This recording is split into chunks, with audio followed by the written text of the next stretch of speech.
So hello students, now in today's video we will see conversion of infix to prefix using a stack. So the algorithms, we will discuss the algorithm first, the algorithm to convert an infix expression into prefix using a stack.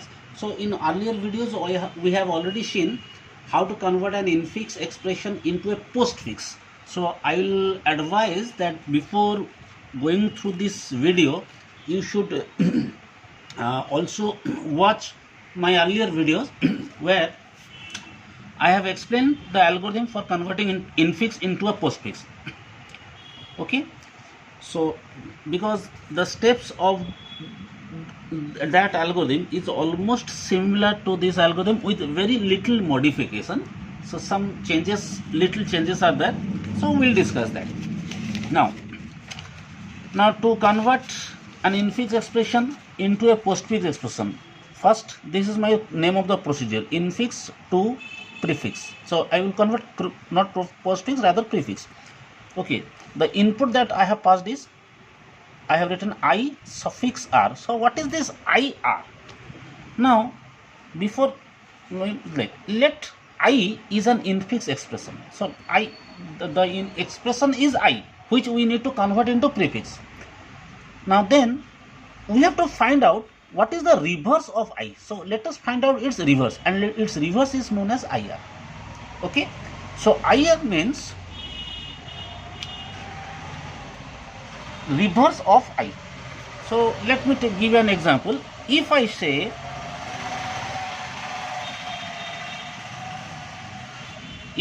I is an expression, let's say A into B plus D divided by M. So let's say this is my I.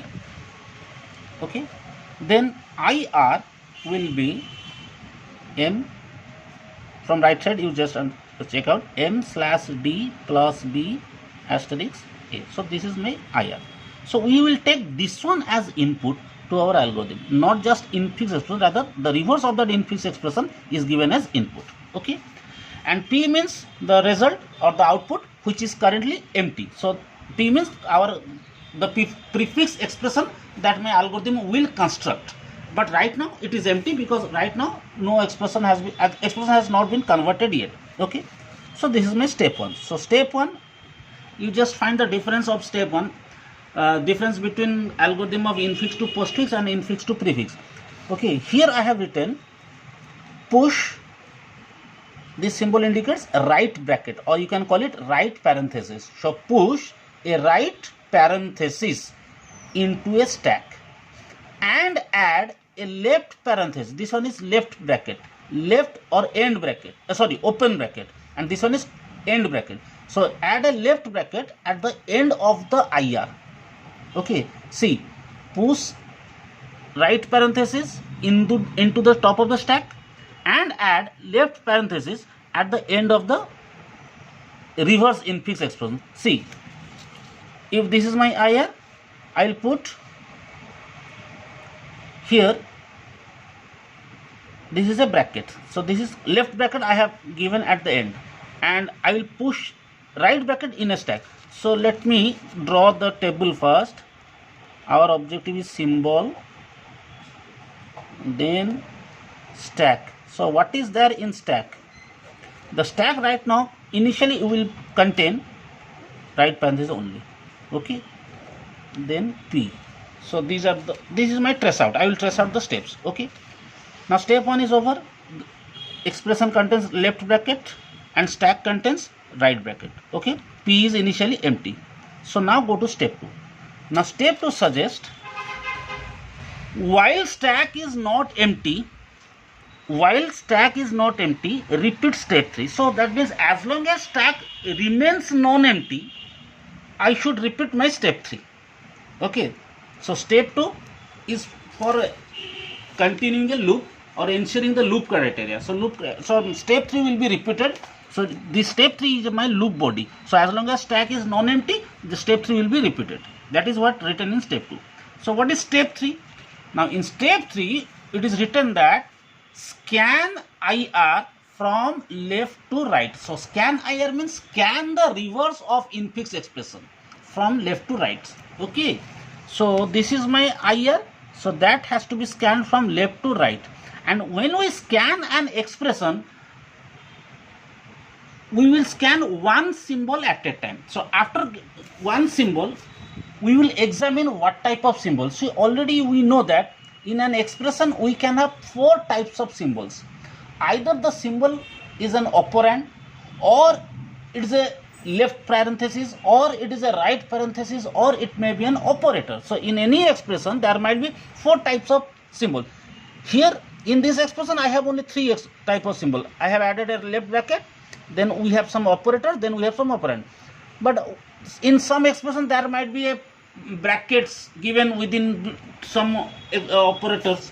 In that case we can have all four possible symbols. So our objective is scan the IR from left to right, and when you scan a symbol, since there are four types of symbol may be encountered, for four types of symbols there are four alternative cases here written: A, B, C, and at the end D. So there are four different actions needs to be conducted for every symbol. Okay, once we scan one symbol, we check which of the condition is matches, then accordingly we do an action, then we will go back to step 2 to check whether stack is empty or not. If stack is non-empty, then we again enter and we'll to the step 3 and we'll scan the next symbol. When we scan the next symbol, then again there are four cases. Okay, so four criteria must be examined and accordingly action must be conducted. So when the stack becomes empty, I will not repeat my step 3, so then I will go to step 4. Okay, so this is where we have written step 4. Is that clear? So now let us discuss what is written here in the step 3. See, these step 3, A, B, C, D, all these steps are also written in infix to postfix conversion. Okay, here you will just, if you recall that step, those steps that we have discussed in infix to postfix expression, then you can find out what is the difference written here. Okay, so when you scan a symbol from left to right, see, if operand is encountered, so when I scan a symbol, if the operand is encountered, then add the operand in P. So P means my output, my result, my prefix expression that is going to be constructed. So if operand is encountered, then add operand in P. Okay. Now, otherwise, if a right parenthesis is encountered, then so instead of operand, suppose we got a right bracket or right parenthesis or end bracket, then what to do? Then push right parenthesis onto the stack. Okay, this is first case, this is second case. Push right parenthesis onto the stack.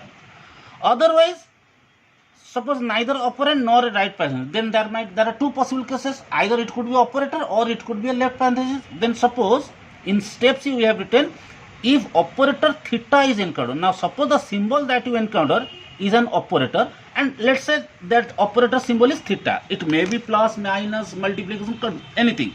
So then what to do? Now this is very critical, very important. If operator is encountered, then repeatedly pop.